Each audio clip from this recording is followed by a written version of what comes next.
மீனராசி அன்பர்களுக்கு வணக்கம். மீனராசி காலபுருஷனுக்கு 12வது ராசி.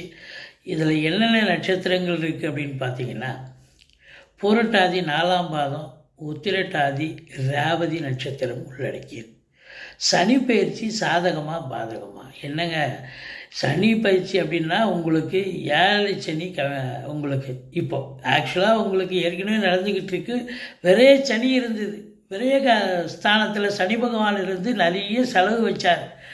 அது சுப செலவும் நடந்தது, அசுப செலவும் நடந்தது. கடந்த 2.5 ஆண்டு காலமாக வர்ற வருமானத்தை விட செலவு ரெட்டிப்பாக இருந்து கடன் வாங்கி செலவு பண்ணிங்க. இல்லை வருமானமே இல்லை, கடனை வாங்கி செலவு பண்ண வேண்டிய இப்படி உங்களுக்கு இந்த 2.5 ஆண்டு காலம் செலவினங்களை கொடுத்தார் சனி பகவான். இப்போது ராசிக்கு வந்துட்டார், ஜென்மத்துக்கு வந்துட்டால் என்னன்னா டென்ஷன் அதிகமாகிடும்.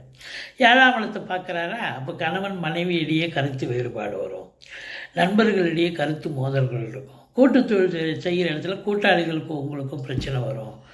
மற்றபடி நீங்கள் வேலை பார்க்குற இடம், தொழில் பண்ணுற இடம் கொஞ்சம் மேலதிகாரிகிட்ட கொஞ்சம் இதுவாக நடந்துக்குங்க, சக ஊழியர்கிட்ட கொஞ்சம் பார்த்து நடந்துக்குங்க.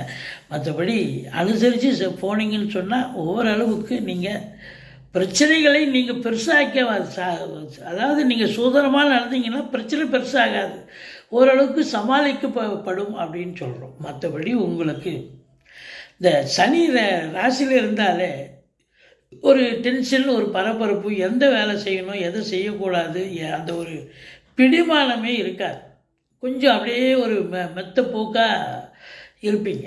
மற்றபடி இந்த 3ஆம் பார்வையாக 3ஆம் வீட்டை பார்க்குறதால முயற்சி கூட எடுக்கிறதுக்கு காலதாமதமாகும். அப்படி எடுத்தாலும் அது ஃபஸ்ட் அட்டெம்ப்டில் சக்ஸஸ் ஆகாது. இளைய சகோதரிகளுக்கும் உங்களுக்கும் கருத்து வேறுபாடு வரும், இல்லை அவங்களுக்கு தேக ஆரோக்கிய குறைவு ஏற்பட்டு மருத்துவ செலவுகள் வைக்கும். மற்றபடி உங்களுக்கு பார்த்தீங்கன்னு சொன்னால் இந்த சனி இருக்குது, அதாவது பயிற்சி இந்த 2.5 ஆண்டு காலமும் உங்களுக்கு குரு பாருங்கள், 4ஆம் இடத்துல குரு இருக்கார். சூப்பர் ஸ்தான பலம் இல்லைன்னாலும் அருமையான இடம் 4ஆம் இடம். குரு பார்வை கோடி நன்மை. 10ஆம் இடத்தை பார்க்க போகிறார். அப்புறம் குரு அடுத்த வருஷம் உச்சமாக போகிறார், 5ல் போய்.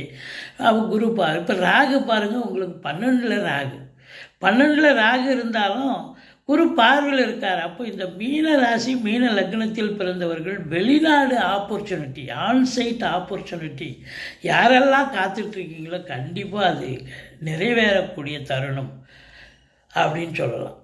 தயாராக்கிக்கோங்க. கண்டிப்பாக வெளிநாடு போகிறதுக்கான அமைப்பு இருக்கும்.